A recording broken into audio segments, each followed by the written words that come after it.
Hello and welcome. I am Terry Tomaskevich, Vice President of Alumni Relations at Aurora University. I'm pleased to welcome you to this interview with alumna Susan L. Palmer, the author of Occupy Till I Come, The Origins of Aurora University in Mendota, Illinois, 1893 through 1912. Susan is a retired history professor who taught at AU for 37 years. She received her BA in history from AU and earned her master's and PhD in history from Northern Illinois University. She is currently curator of the Jenks Memorial Collection of Eventual Materials at Aurora University. Although Mendota College was founded more than 125 years ago, its history provides context for what we know as Aurora University today. In fact, our core values grow out of the Mendota College story. As Susan writes in her book, today's Aurora University would not exist without its founding leaders. Mendota College's story is unique in many ways, and Occupy Till I Come is the first comprehensive look at the late 19th century Millerite movement, which spawned the Advent Christian Church. In her book, Susan sets the stage for the inspiration that led individuals to establish the college and to fight tirelessly for its success. I have a long family connection to the Advent Christian Church. My great-great-grandmother was a founding member of the Hartford, Connecticut Church. My great-grandfather, her son, played a major role in building the first church building. I was immersed in the Hartford Church growing up. Those youth group kids were my best friends, and there was really no question about where I was going to go to school. Our minister, Ivan Adams, was like family to us. He was a 1925 graduate of Aurora College. So there was nowhere else I was going to go. All the influences were there. The Millerite movement is actually not just the history of the Advent Christian denomination and the 5 other denominations that came out of it. It really is a part of the broader spectrum of American religious history. And in fact, many historians argued that it was the last wave of the Second Great Awakening in the antebellum period. This huge revival movement that swept the United States, especially the Northeast, in the 1820s, 1830s, into the 1840s. Millerism was really the last stage or gasp of that movement. The Second Great Awakening introduced this idea that one could choose to be saved.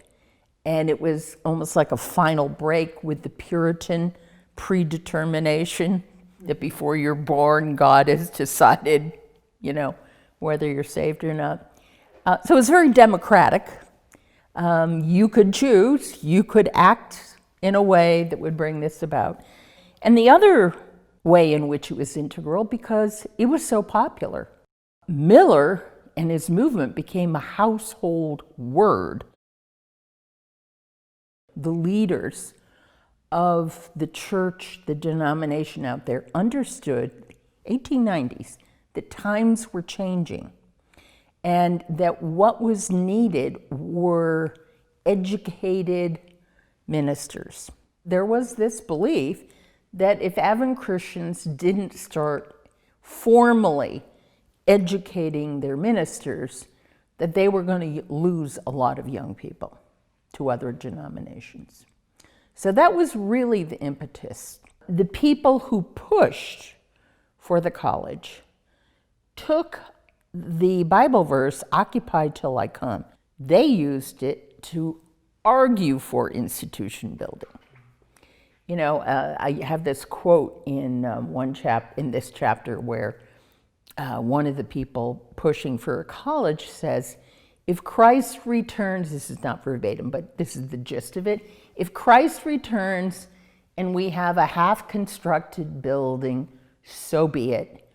We occupied till he came. Many of the sources, the major source I used, and I used many, but in my research, what took up the most time was reading articles in a newspaper called Our Hope and Life in Christ, which was the publication of the Western Advent Christian Publication Society. And it was this organization that founded the school, not the denomination as a whole. When it opened up, no more than 6 months later, they had changed the name of the school from Mendota Seminary to Mendota College.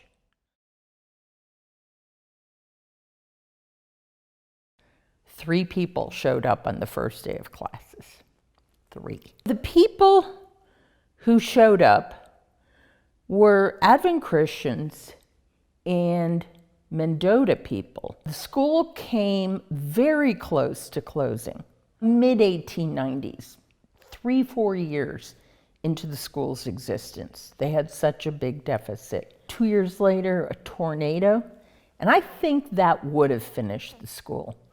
The brunt of the tornado hit the very part of town where the college was located, and there was devastation around the college. The home across the street was completely flattened.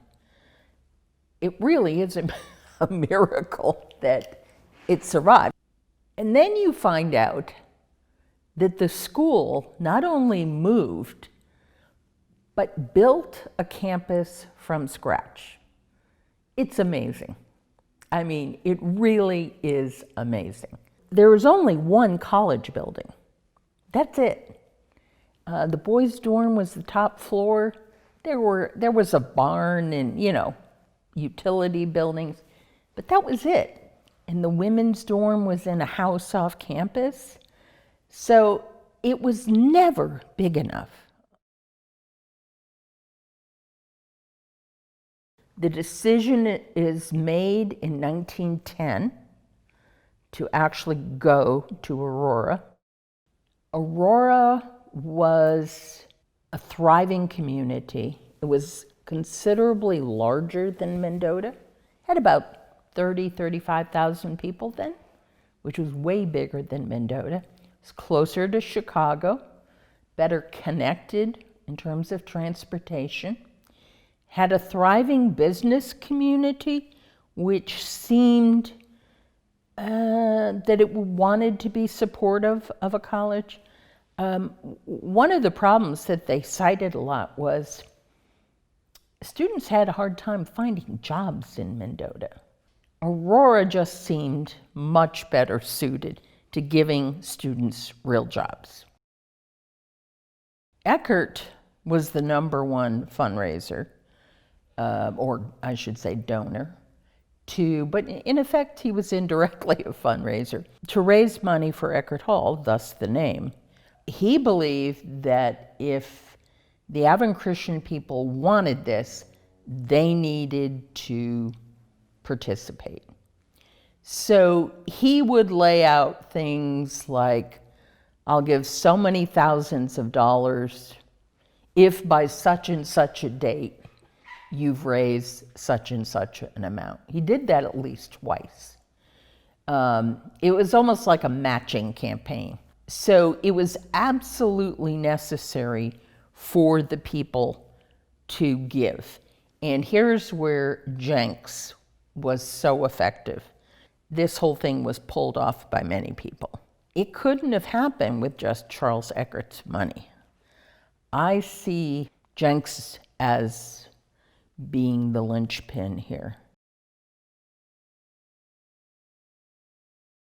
I would say all of them were probably evangelicals, religious folks who had a similar drive. And that certainly continues into the early decades of Aurora College, I think it was the 60s when we hired the first religion department person who was not Advent Christian. He was a Methodist. And then from there, became more diverse. So, but I think the sense of mission and especially service. I mean, our view of service today has been secularized, but it is still this sense of service, that you were there not just for personal reasons, but that there are larger things that you're striving for. I see that as probably the biggest continuity. As late as my era, when I came in '67, many, possibly most faculty still lived in Aurora or the immediate Aurora area. And students hung out in faculty homes. Not all, but it was very common. So, times change, you get bigger and faculty live farther away. But I still think that that's something we can be proud of. Our faculty take great interest in their students, not just a job, and are very much there for them. We hope you enjoyed this look into the early years of Aurora University. While AU has grown dramatically from that one building Bible college of more than a century ago, the values haven't changed. AU remains committed to providing students with a transformative education, to offering majors that continue to minister to others, and the institution continues to be rooted in faith and action.